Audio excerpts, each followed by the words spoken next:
Olá, boa noite, bem-vindos a mais um resumo do dia, aqui no seu canal Causa Operária TV, 24 horas no ar, nesta quarta-feira, dia 3 de março de 2021. Um dia de enorme tristeza, de sofrimento do povo brasileiro, quando o país ultrapassou a marca de mais de 1.800 mortos num único dia.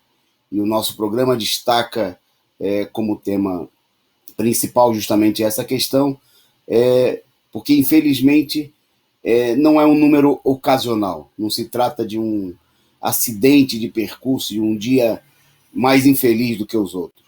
Nós caminhamos aí para mais de 2.000 mortos por dia nas próximas horas, em função do colapso geral, total, do sistema de saúde pública no país, diante da falta de medidas da parte dos responsáveis pelos verdadeiros governos genocidas que nós temos no país.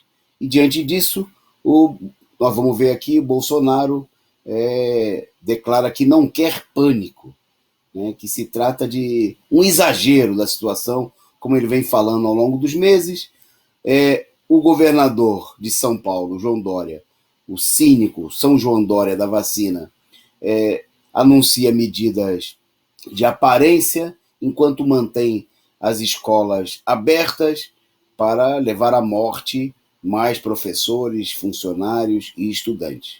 Esse é o país do dia de hoje, um país em colapso geral na economia, no emprego, na miséria. Nós vamos falar também da proposta miserável de auxílio emergencial apresentado aí pelo governo. Bom, para começar, em meio a todo esse sofrimento, eu quero mandar aí um abraço para aqueles que compartilham conosco aqui do programa, a vocês que estão nos assistindo ao vivo, pedindo que vocês compartilhem aí nas redes sociais o link do nosso canal, do nosso programa, para que o pessoal venha assistir conosco. Então, você que estava agora há pouco assistindo aqui o programa Comando de Greve, apresentado pelo companheiro Caio Túlio e pela professora Aline Cristina, permaneça aí conosco, espalhe aí o link do nosso programa, divulgue que está começando aqui Resumo do Dia, o Jornal da Noite, aqui da Causa Operária TV. Boa noite aí ao pessoal que já estava conosco e que permanece por aqui, e quem está chegando agora, o Cauê Transmonte, o Daniel Santana, a Carla Silva, muito obrigado aí, a Carla já chegando por aqui, ela mandando aí seu superchat, a Marcela Aparecida Colombo, né? O Anderson Marques, a Catherine, companheira Catherine, sempre presente aqui não só nas nossas transmissões, mas também na nossa luta cotidiana. O Vanderlei Sambuc e o Ao Vivo. Então, para vocês aí, em nome de todos aqueles que nos acompanham nesse momento, a nossa saudação, o nosso forte abraço, né? E aí o pedido que vocês compartilhem, divulguem, né? A você também que vai nos assistir aí na madrugada, na reapresentação no dia seguinte, seja bem-vindo aqui ao nosso programa e ao nosso canal. Bom, vamos lá, porque a pauta hoje está recheada de problemas da maior gravidade, né? Mas pior do que uma situação ruim é a gente não se dar conta da realidade, né? Porque a informação é um aspecto fundamental conhecer para poder lutar e transformar a situação. Bom, e a gente começa com uma notícia que tem a ver com a situação de colapso do país, destacando a área econômica. Bom, eles conseguiram. Vocês se lembram que antes do golpe, né, toda a promessa dos golpistas era levar o país para uma nova etapa de desenvolvimento econômico. Se falava antes aí no governo Temer, no começo do governo Temer, da ponte para o futuro, né? Bom, e o futuro é a volta ao passado, né? Após o tombo anunciado hoje do PIB, do Produto Interno Bruto Brasileiro, do ano passado, com a queda de 4,1%, a maior contração de toda a série histórica do IBGE, o Brasil saiu do ranking das 10 maiores economias do mundo e caiu aí para a 11ª posição. Vocês estão vendo aí, a produção vai colocar para a gente aí as imagens, né, mostrando aí esse ranking.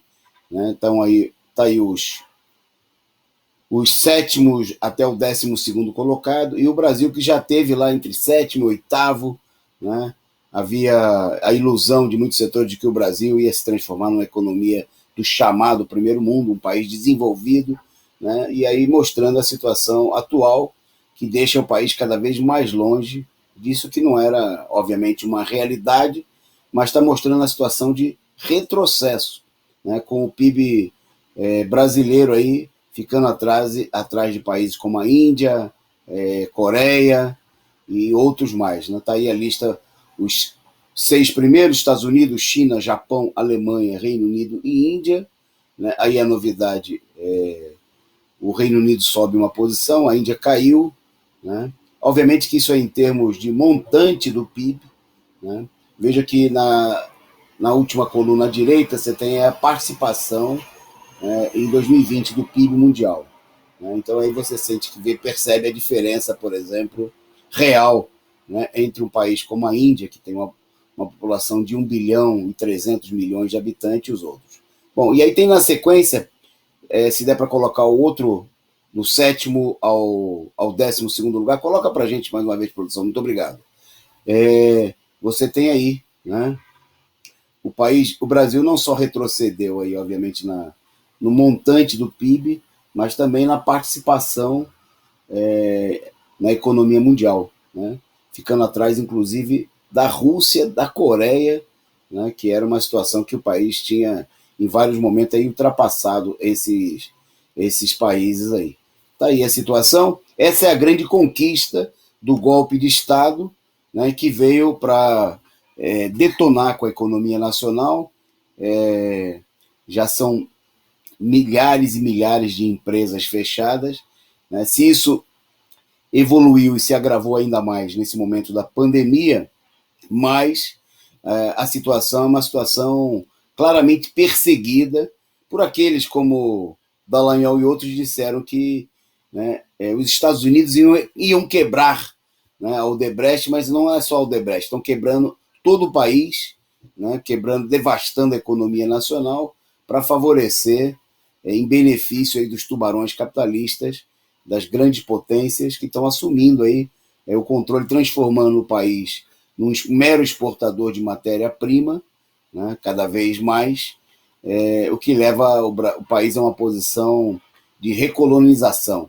Né? Está aí o resultado da gloriosa política econômica dos golpistas, dos liberais, né, um retrocesso sem igual na economia brasileira. Bom, e se esse é o dado na situação econômica, pior ainda e mais grave nesse momento é a situação na pandemia. Né?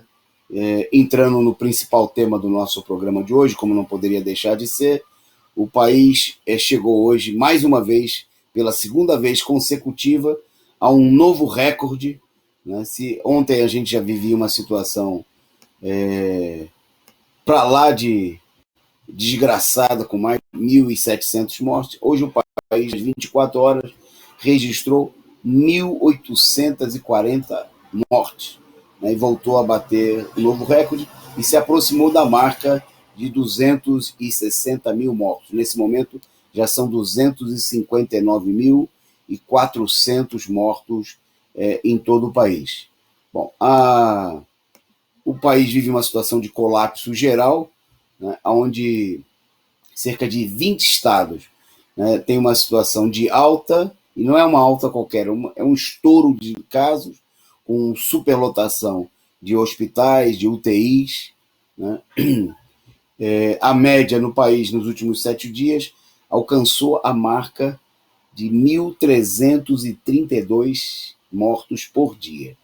Mantida essa média, a gente teria aí ao longo de um único mês, né, desse mês de março, que nós estamos recém começando, né, nós teríamos aí mais de 40 mil mortos.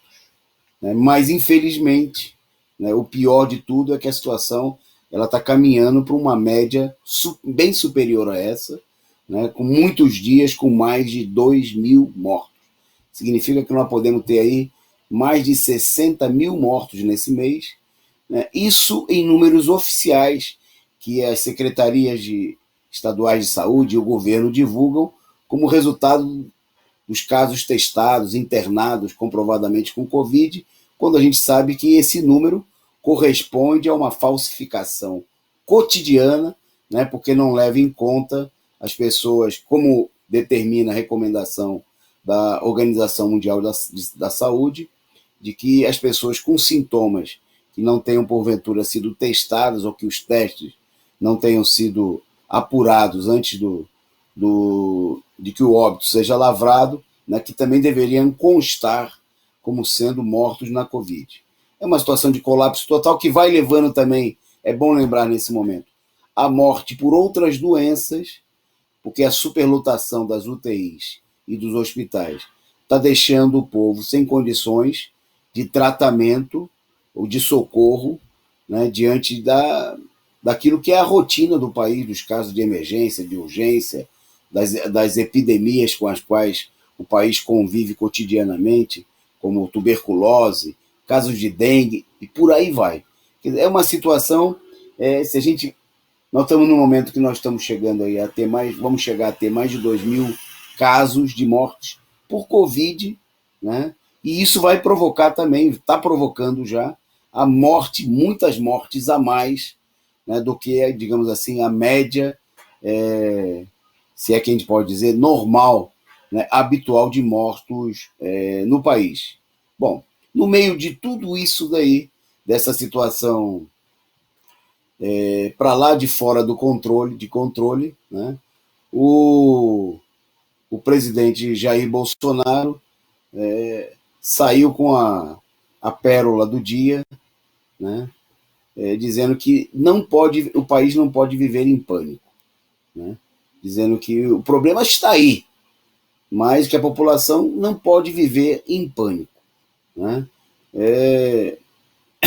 Ele voltou a criticar as medidas de distanciamento social que visem diminuir o contágio, quer dizer, defendeu que deixe estar como está, que morra, né? Evidenciando aquilo. O Bolsonaro é aquele que faz o que toda a direita pensa nesse momento no país.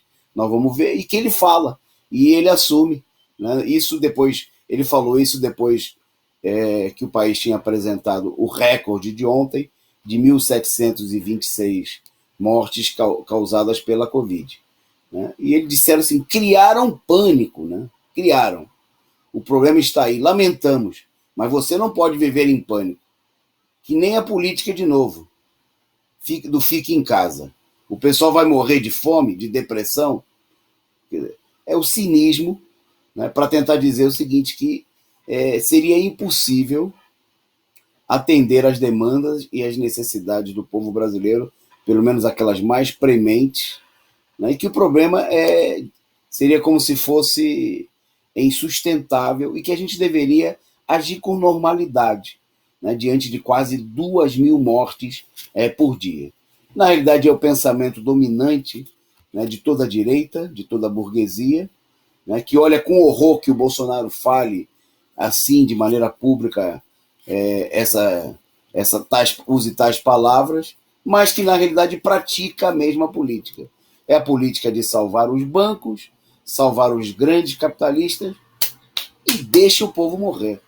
Né? É a política, por exemplo, de exportar os alimentos para garantir o lucro do agronegócio, do latifúndio, e deixar a população sem ter o que comer. Deixar os preços dos alimentos subirem, dispararem no mercado internacional. É a política, por exemplo, de manter aí as altas taxas de juros e a alta lucratividade dos bancos, né? A roubalheira, a expropriação do povo levada adiante pelos bancos, e defender a ideia de que tem que haver um teto, que há que se economizar com saúde, com educação, que não há recursos para atender a população. Deixa o povo morrer, né? É a política que Bolsonaro fala e pratica e que os outros disfarçam, mas praticam na realidade exatamente a mesma política, como a gente vê no Brasil no dia de hoje. Bom, o caso mais explícito dessa situação, sem dúvida nenhuma, é o estado de São Paulo, onde o governo reconheceu hoje que os hospitais recebem um pedido de internação a cada 2 minutos, né? E o número de internados bateu recorde, obviamente, também pelo segundo dia consecutivo. Né? O governador fez discursos, né? Apresentou os dados. Na sua entrevista da tarde do dia de hoje, fez aí toda uma colocação crítica à condução do governo federal, mas, de maneira concreta, o estado de São Paulo, o estado mais rico do país, né, com um PIB equivalente, PIB per capita equivalente a países ricos, né, não tem nenhuma política que diferencie de fato do governo federal e dos demais governos da direita espalhados pelo país afora, né? E o estado de São Paulo entrou em colapso. Essa é a pura realidade. A situação que a gente via no Amazonas, em Manaus, no interior do país, chega agora com força redobrada, né, ao estado mais populoso e mais rico do país, sem que o governo tenha nenhuma medida a oferecer. Aqui não há testes em massa, não há testagem para garantir a separação da população, nada, absolutamente nada foi feito, né? A política foi sempre de empurrar todo mundo para voltar ao trabalho e se infectar, né?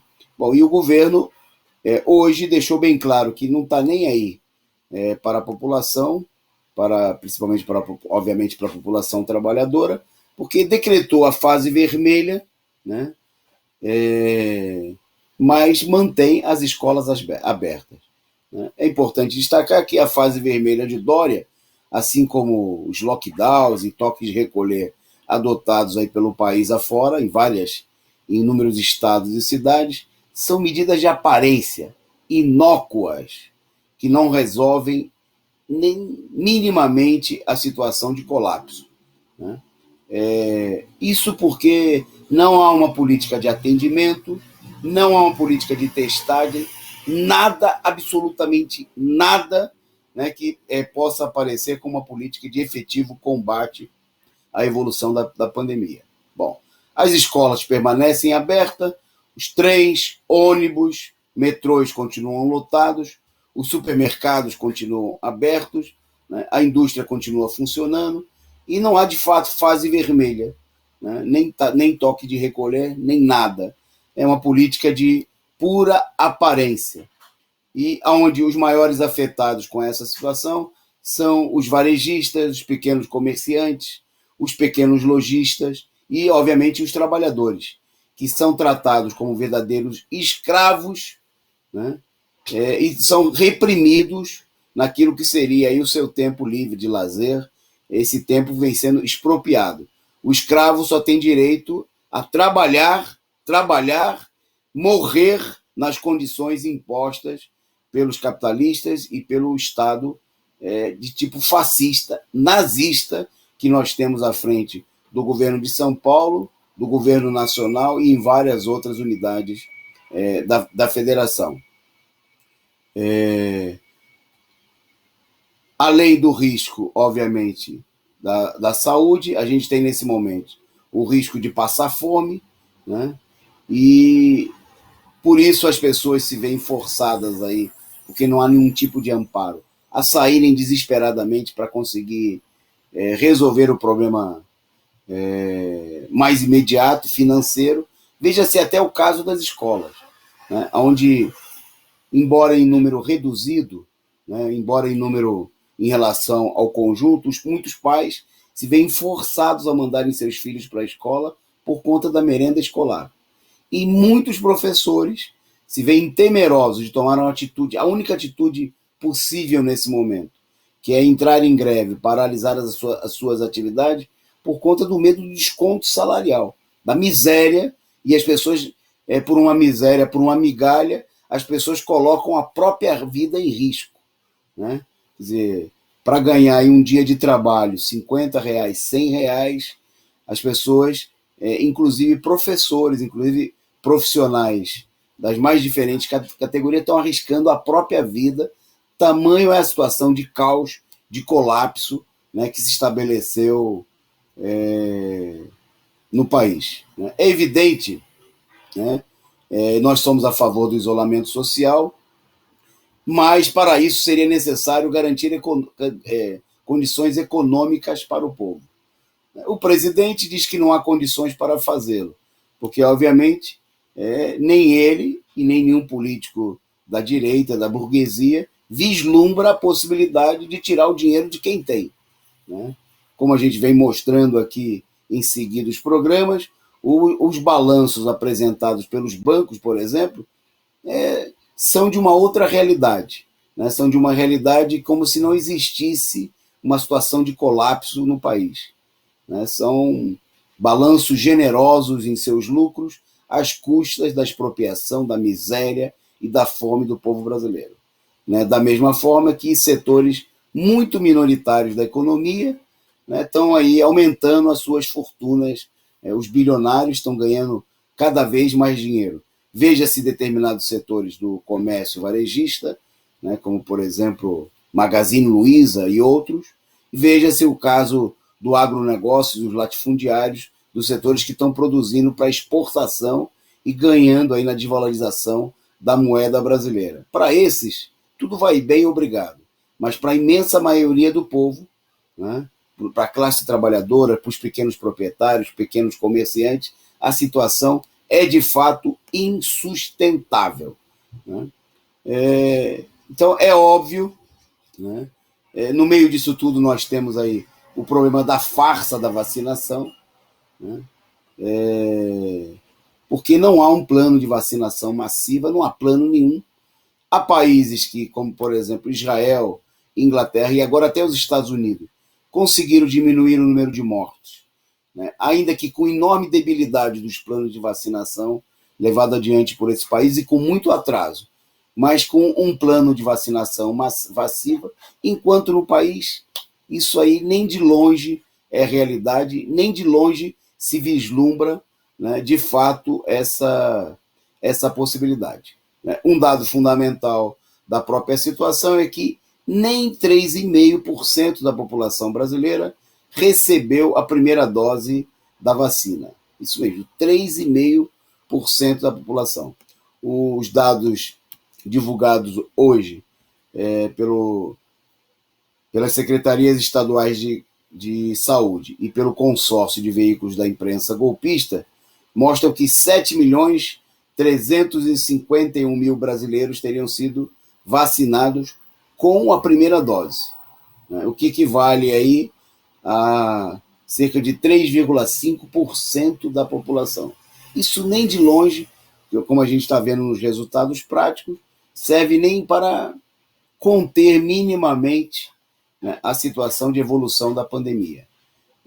Com a segunda dose, foram apenas 2.303.000 brasileiros vacinados, o que é pouco mais de 1%, né, da população do país. Nada tem a ver, obviamente, com a incapacidade do país de vacinar em larga escala, o que já foi feito em vários outros momentos, tem a ver com a desorganização proposital. Vocês têm aí o quadro separado pela nossa produção, né, que mostra, né, que nos estados, embora havendo uma diferenciação, né, os estados que têm aí o maior índice de vacinação, como é o caso do Amazonas, chegou aí a 6% apenas da população vacinada, e há estados que não atingiram sequer a marca de 2%, como exemplo aí, não atingiram nem sequer a marca de 3%, né, que é 3,5%, que é a média nacional. Casos do Acre, 2,3%, caso de Goiás, 2,9%, da mesma maneira o Amapá e assim por diante. Maranhão, 2,1%. Quer dizer, a vacinação é um caos absoluto, né? Assim como tudo no país, mostra a total incapacidade, né, do governo, e a incapacidade é fruto da falta de vontade política, né, da falta de vontade de agir, né, para salvar e proteger a população. Né, porque a eficiência acontece quando se trata de defender, por exemplo, o interesse dos bancos. Aí não tem crise, aí não tem colapso, né? Aí o dinheiro continua jorrando, né, diretamente do Estado, que arrecada dos trabalhadores, para os cofres dos banqueiros, dos sanguessugas da nação. Bom, e uma outra demonstração muito clara dessa política de eficiência, de planejamento dessa política criminosa é a discussão em torno do novo auxílio emergencial, o auxílio esmola, né? As tratativas no Congresso Nacional estão levando aí a um fechamento de uma proposta, né, de conceder o auxílio de valores entre 150 e 375 reais e só podendo ser pago a uma pessoa da família. Veja bem, eles vão reduzir aí em mais de 20 milhões o número de pessoas que chegaram a ser alcançadas pelo auxílio emergencial no ano passado, vão reduzir o valor do auxílio, que basta a gente fazer uma média entre 150 e 375 reais, nós vamos ter uma média aí em torno de 260, né, 270 reais por família, né? Porque as pessoas que poderiam receber, se você tem uma família aí de 7, 8 pessoas, né, tinha 2, 3 pessoas que tinham emprego, estão desempregadas, a família está passando fome, mas a política do governo é deixa morrer, né? Deixa morrer, e a PEC emergencial que está em discussão no Congresso está caminhando para um acordo, né? E a pretexto de que valores acima desse padrão totalmente miserável levariam a um estouro do orçamento. Pode estourar para salvar os bancos, pode estourar para manter os altos salários dos altos escalões do judiciário, do executivo, do legislativo, pode estourar para defender as mamatas, né, dos grandes capitalistas nacionais e estrangeiros. Mas, para defender, para salvar o povo da fome, aí não pode, né? O auxílio emergencial é como a vacina, é um auxílio falso, é um auxílio que não salva, é um auxílio que não protege, né? É um auxílio que não dá conta sequer de matar a fome de uma família trabalhadora. É bom lembrar que os estudos do DIEESE, que nós divulgamos aqui em inúmeras oportunidades, mostraram que hoje, né, com a alta dos preços dos alimentos, graças à política adotada pelo governo, de permitir que tudo seja exportado, seria necessário para comprar uma cesta básica nas capitais brasileiras aí, entre 600 e 700 reais, o custo de uma única cesta básica, né? A estimativa feita pelo Departamento Intersindical de Estudos Econômicos e Socioeconômicos e Estatísticos, o DIEESE, é que seria necessário 3 cestas básicas, o valor de 3 cestas básicas por família, apenas para alimentação. Isso equivale a algo aí, de acordo com a capital, varia entre R$ 1.800 e R$ 2.000 apenas para suprir a necessidade alimentar, né, de uma família operária de 4 pessoas, né, um casal com 2 filhos, né? Isso aí equivaleria à necessidade de gastos da ordem de R$ 2.000 para a alimentação.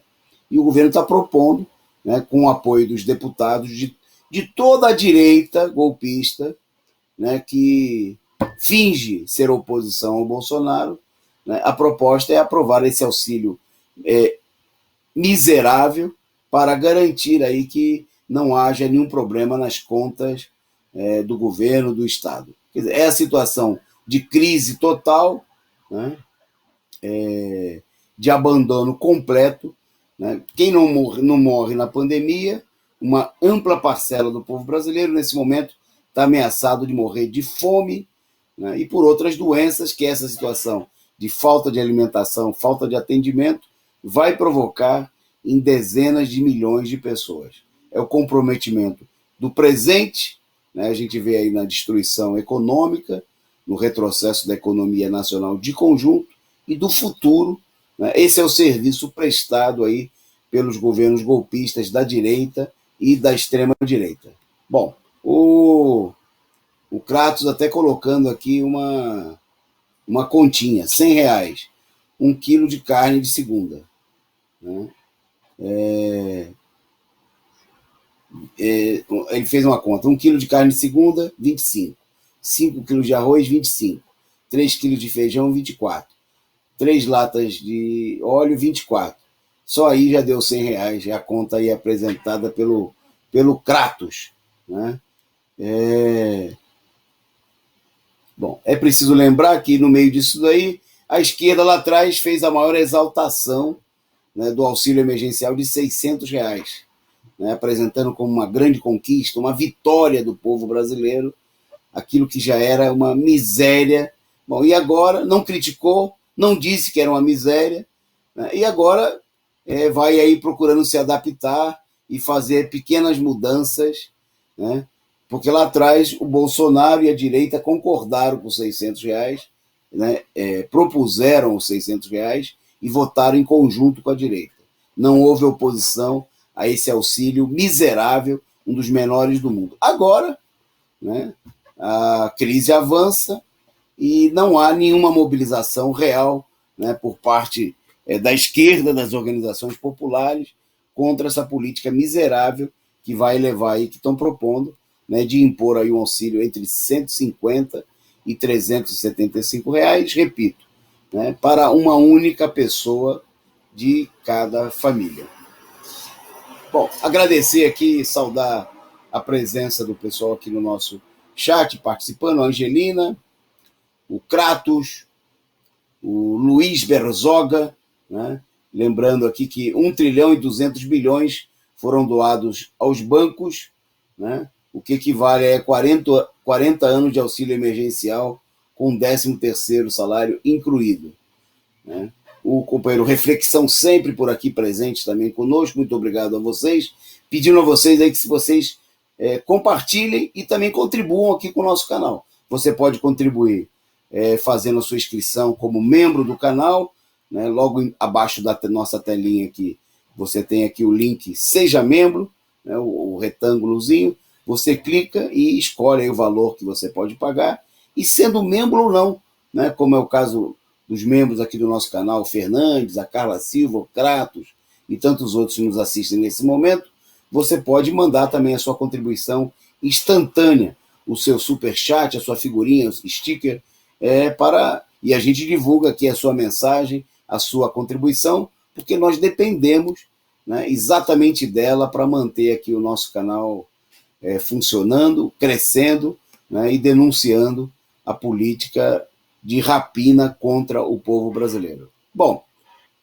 por falar em política de rapina, o ministro do Meio Ambiente, né, ele mesmo que é um representante dos interesses dos latifundiários, nomeou para cuidar do IBAMA no Acre advogada de infratores ambientais. Ele pegou a pessoa que defende, né, os infratores ambientais, né? Ela, inclusive, nas redes sociais, a senhora Ellen de Freitas, que vocês vão ver a imagem dela aí, ela oferece nas redes sociais serviços de defesa que as pessoas não sejam alvo de multa do IBAMA, né? Então, veja bem, ela é defensora, ela é a pessoa que dá um jeito para a pessoa não ser multada pelo IBAMA. Será, então, que ela né, e agora ela foi indicada para comandar o IBAMA no estado do Acre. Não chega a ser uma novidade, né, porque é a prática cotidiana, né, do governo que tem como ministro do meio ambiente o próprio Salles, que é um representante dos latifundiários, e que tem no governo um bando de fascistas, né, destruidores, defensores da destruição, da devastação ambiental em favor dos interesses, né, dos tubarões imperialistas que estão lucrando com essa situação. Né? Queima tudo, invade as terras dos índios, e essa política aí preconizada e praticada pelo governo. Né? Ela, a escolhida pelo Salles, a Ellen de Freitas Cavalcante, é advogada que atua na defesa dos infratores há muitos anos. Ela, inclusive, é alvo daqueles que são alvo de atuações, por exemplo, por agentes do IBAMA e do Instituto Chico Mendes de Biodiversidade, o ICMBio. Né? Nas redes sociais ela oferece, então, os serviços, né, dizendo que fiscais do IBAMA costumam ir a propriedades rurais onde as pessoas estão trabalhando para aplicar multas e embargar suas áreas. Tá aí a inimiga dos fiscais do IBAMA, inimiga da defesa do meio ambiente, agora, né, mais uma, né, das inimigas dos sem terra, dos trabalhadores, dos indígenas, né, assumindo aí um posto importante na estrutura do IBAMA. Bom, seguindo aqui na nossa pauta, destacando aí um caso de censura, mais um caso de censura e ditadura. Um deputado, né, resolveu aí pedir a prisão do Danilo Gentili, né, pelo seu humorista, né, pelo seu posicionamento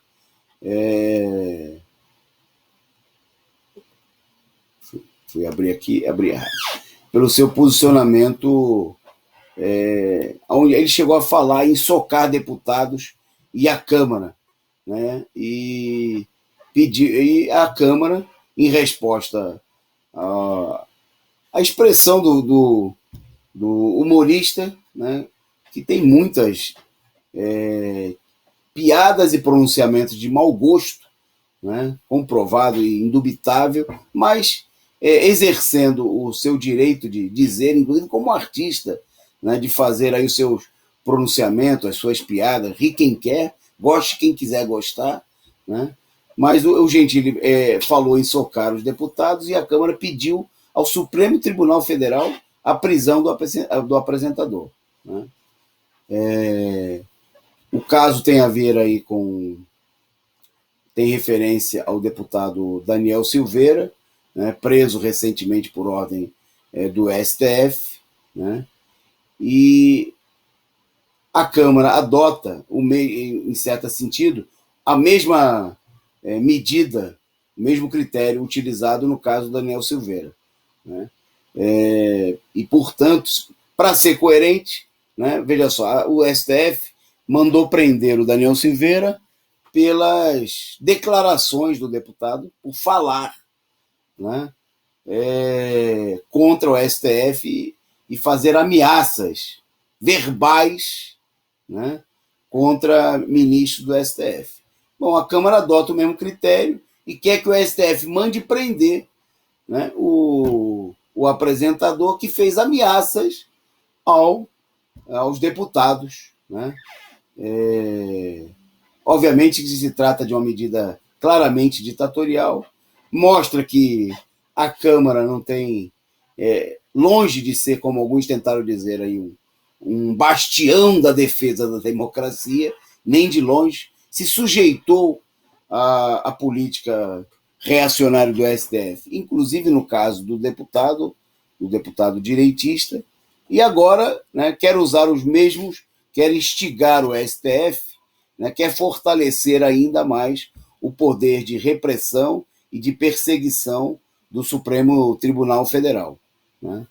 Quer dizer, a prisão do deputado bolsonarista está fazendo escola, e está servindo aí como um modelo, né, no sentido de ataques à liberdade democrática, à liberdade de expressão em geral. Né? A prisão do deputado, é bom lembrar, que foi defendida aí por setores da esquerda. Né? Agora, com certeza, muitos setores da esquerda apoiarão também aí a prisão do Danilo Gentili, né? Lembrando aí que ele é direitista, bolsonarista, seja lá o diabo a quatro. Mas o fato é, né, que o que nós temos aqui é a política de transgressão dos direitos democráticos do cidadão por conta da manifestação de opiniões, por conta de falar. Primeiro, um deputado, né, cujo papel é expressar a sua opinião, por mais absurda que ela seja.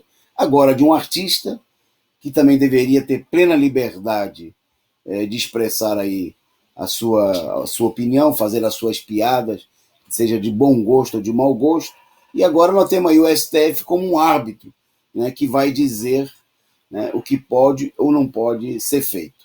Essa é a política endossada, repetimos, aí por setores da esquerda, que com tal conduta reforçam o poder ditatorial e arbitrário de órgãos como o Supremo Tribunal Federal, totalmente dominado aí pelos juízes golpistas, né, um órgão imperial sem nenhum controle popular. Agradecer aqui ao companheiro Ednelson Cesaretti, que mandou aí o seu superchat para aproveitar e destacar a mensagem dele, que o Hospital de São Mateus está sem respiradores. Não tem mais, quer dizer, não tem mais condições de atendimento, nem de garantir aí quem está com Covid, aí, o equipamento, um dos equipamentos fundamentais, né, e dos mais usados. Está aí a situação. Isso é São Paulo, não é, agora não era Manaus um caos, né, foram outras regiões do país, e agora nós temos São Paulo, do governador João Dória, que quer que os professores, por exemplo, os estudantes, né, continuem indo para a escola, se infectando, né, como já são mais, como foi denunciado agora há pouco no nosso programa Comando de Greve, mais de 2.500 casos de infecções nas escolas, ou seja, a maioria delas nas escolas estaduais, mas também nas escolas municipais e na rede privada. Mas para o Dória, está tudo bem, né? Porque o Danilo Gentili falar, né, precisa ser punido. Né? Precisa ser punido, é a posição dos deputados, é a posição de setores da esquerda. O Danilo Gentili tem que ser punido pelo aquilo que ele fala. Mas o Dória, né, deixar faltar respirador, deixar a população morrer sem atendimento, aí pode. Só não pode falar. Né? Não pode falar mal das instituições direitistas do país. Não pode falar mal do Supremo Tribunal Federal, não pode falar mal da Câmara dos Deputados, Agora, matar o povo, isso pode. Isso está permitido, né? É a política atentar contra a vida, contra a existência, contra a saúde do povo, que deveria ser violentamente punido, aí não tem punição. Né? Deixar o povo morrer de fome, por exemplo, para garantir, né, o funcionamento do orçamento público, não estourar o teto dos gastos, aí pode, aí ó, legal. Certo? Só não pode falar, né, contra as suas excelências, deputados, ministros do STF, etc, etc. Um absurdo total, uma situação de ditadura no país, né, que evidencia muito bem a situação que a gente se encontra e que precisa ser denunciada. Bom, avançando na nossa pauta, chegando aqui em mais um tema político, né, a Manuela Dávila, do PCdoB, nós destacamos aqui, né, o Luciano Huck, né, candidato aí, pré-candidato aí da Rede Globo, um dos nomes da direita golpista para as eleições de 2022, está procurando aí se apresentar como um candidato com relações com a esquerda. Bom, e a Manuela Dávila participou aí de evento virtual com o Luciano Huck, né? A nossa produção está colocando aí para a gente tem a imagem, né, dessa reunião, da live, né, na qual, além do Luciano Huck, que vocês vão ver aí na telinha embaixo, no centro, vocês têm também, entre outras figuras, a Manuela Dávila, ao lado do Luciano Huck, e a Marina Silva. Né? É o resultado da política da frente amplíssima, né, da política de o cinismo do PCdoB, que nesse momento está alucinadamente em busca de aliança com golpistas da pior espécie. Já não tem mais limite, não tem freio. Né? Ela, inclusive, defendeu a frase, destacou a frase que a necessidade da união com todos, isto é, com os golpistas. Segundo ela, o desafio, né, ela afirmou aí na live com o Huck, é unir todas aquelas que defendem a democracia, a ciência, que dizem não ao negacionismo e à violência política. Nós temos uma primeira missão, disse a Manuela, e a nossa primeira missão é nos unirmos todos para derrotar essa agenda de morte e violência que atenta contra a democracia. Tá aí. E o Luciano Huck, o Dória, o Rodrigo Maia, o Paes, todos esses cretinos, esses canalhas, golpistas, né, da Rede Globo, do PSDB, do DEM, né, seriam esses elementos que seriam contrários, que defendem a democracia e a ciência. Se isso é a democracia e a ciência, né, o que será a negação, o obscurantismo? É a mesma política, como nós estamos vendo aqui na prática, nesse momento, né, pela conduta do negacionista, do direitista Bolsonaro e da política daqueles que tentam se passar, se vender como progressistas, mas que são igualmente reacionários direitistas, como Covas, como Dória, como no Rio de Janeiro Eduardo Paes, e como tantos outros aí pelo país afora. Né? É a esquerda mostrando que está totalmente perdida diante da situação política e vai aí à procura de um direitista para chamar de seu. Né?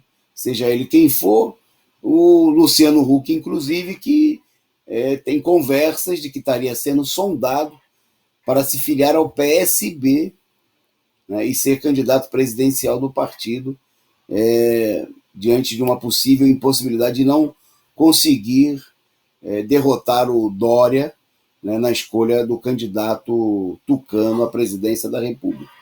Né?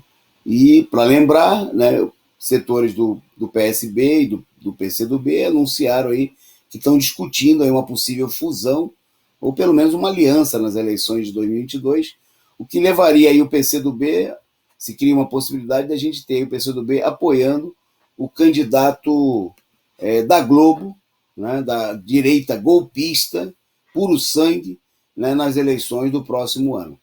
Bom, e aí a gente entra num tema muito importante, provavelmente o último desse nosso programa de hoje, que foi a realização, no dia de hoje, da plenária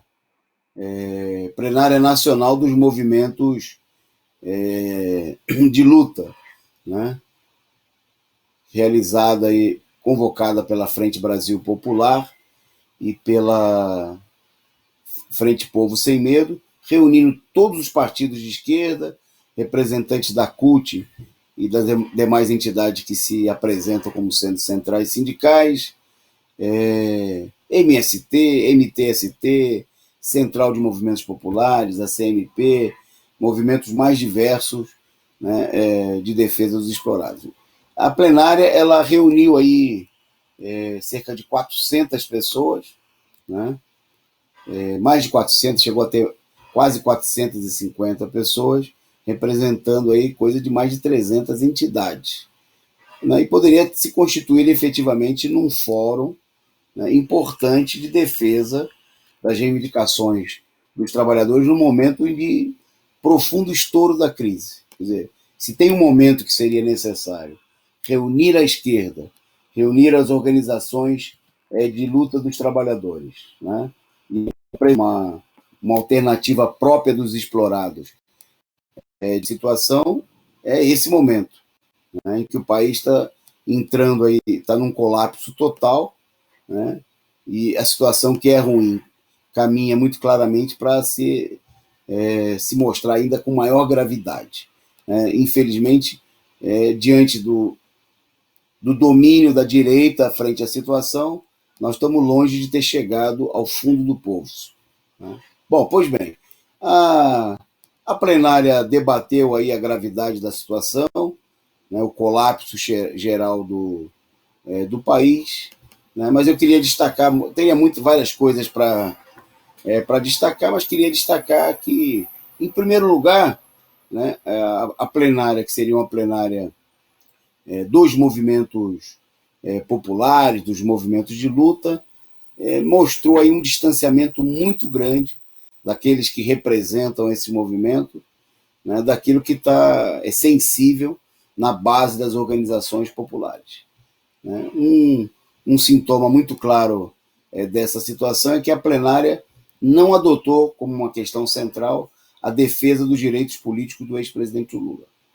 Isso no momento de enorme desmoralização da direita, né, em que ficou evidente aí para parcelas cada vez mais amplas, né, a farsa, né, o caráter criminoso da Operação Lava Jato, né, há uma profunda desmoralização, né, de todo o judiciário, de todo o processo de perseguição, não só contra Lula, né, mas também contra muitos outros setores da esquerda e até setores da burguesia que fizeram oposição à política do golpe de Estado.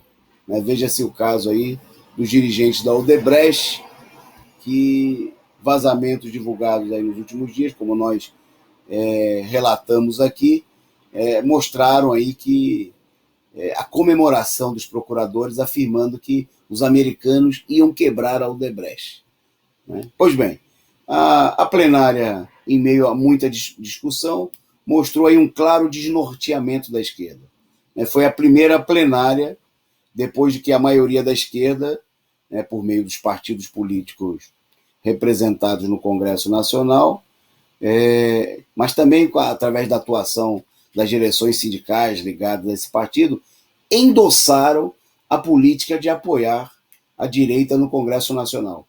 Defenderam aí ardorosamente a candidatura arquitetada pelo Rodrigo Maia, né, a candidatura golpista do Baleia Rossi, e mesmo essa política fracassada, né, de bajular um setor da direita, né, a pretexto de combater, derrotar o Bolsonaro, né, foi aí um retumbante fracasso, né, porque na hora H a esquerda ficou quase que sozinha, com uma meia dúzia de aliados minoritários da direita, porque os direitistas, né, como eles sempre fazem, correram para o lado, né, que lhe garantia mais vantagens imediatas, né, e também mostraram que a disposição da direita, de toda a direita, não é se juntar com a esquerda.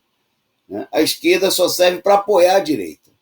Né? Não há nenhuma política por parte da burguesia de fazer efetivamente uma frente com a esquerda que não seja receber o apoio da esquerda à sua política reacionária. Né? Foi o que a gente viu nesse episódio, onde finalmente a ausência de uma política independente da esquerda levou a um processo de desmoralização. Foi o que a gente viu nas eleições municipais, é o que a gente vê na campanha. Na reunião se falou de um resfriamento. Um dirigente da Frente Povo Sem Medo falou de resfriamento do movimento fora Bolsonaro. É evidente. Né? Com a direita, né, a ilusão de que seria possível ter um movimento para derrubar Bolsonaro com a direita mostrou que isso aí não vai levar a lugar nenhum. Né? Infelizmente, a plenária, mostrando um distanciamento da realidade, não aprovou nenhuma mobilização efetiva em relação à defesa do Lula, se manteve aí na posição defensiva adotada pela esquerda de uma maneira geral, contra mobilizações de rua, contra mobilizações efetivas, né? Desconsiderando, inclusive, a própria fala do ex-presidente Lula, né, que dias atrás declarou que era preciso deixar de chorar no Zoom, né, e passar a mobilização efetiva, que ele, inclusive, estava se preparando para tomar a vacina quando se chegar aos jovens de 75 anos, né, para poder se colocar aí à disposição da mobilização necessária para enfrentar o governo. Bom, nós vamos terminar com um vídeo com a nossa intervenção nessa reunião, né? Foi tirado um calendário. Amanhã nós publicamos matéria aí no Diário Causa Operária, causaoperaria.org.br, tratando desse tema. Você pode entrar lá no Diário Causa Operária e ler sobre o tema, né? Mas nós vamos colocar o vídeo mostrando a nossa intervenção nessa reunião, né? Que infelizmente reafirmou a política de manter o atual estágio de paralisia e de atividades que eles vêm chamando de atividades simbólicas que não representam uma efetiva mobilização. Bom, pelo adiantado da hora, eu fico por aqui e vocês ficam com a nossa intervenção na plenária nacional, plenária online, né? A nossa intervenção, então, na plenária nacional dos movimentos de luta, né? Torcendo para que essa situação, através da luta política no próximo período, se modifique. Um abraço e até amanhã com mais um resumo do dia. Alô, bom dia, companheiras e companheiros. Eu queria começar fazendo uma proposta, uma companheira já falou antes de mim, também professora como eu, que a gente aprove aqui uma moção. Eu vou mandar um texto, um parágrafo, muito curto, mas de apoio à greve dos professores do estado de São Paulo. Essa greve é uma greve muito importante, porque ela se levanta contra um genocídio que está sendo operado em todo o país e contra a política igualmente criminosa, né, daqueles farsantes que procuram se passar por científicos, como é o caso do Dória e do Covas, mas que estão contra o fechamento das escolas nesse momento. Mostram que, na realidade, a política de todos esses setores é a mesma política de deixar a população morrer, né, e salvar o interesse dos bancos e dos grandes capitalistas. Eu acho que um primeiro problema é um problema político, né, porque algum companheiro falou aí do resfriamento do movimento, e é evidente que há um fracasso da política que orientou muitos setores no último período. A gente viu o fracasso dessa política na tática adotada no Congresso Nacional, a tentativa de fazer uma frente com setores da direita, e a direita correu para o colo do Bolsonaro e dos seus candidatos, né?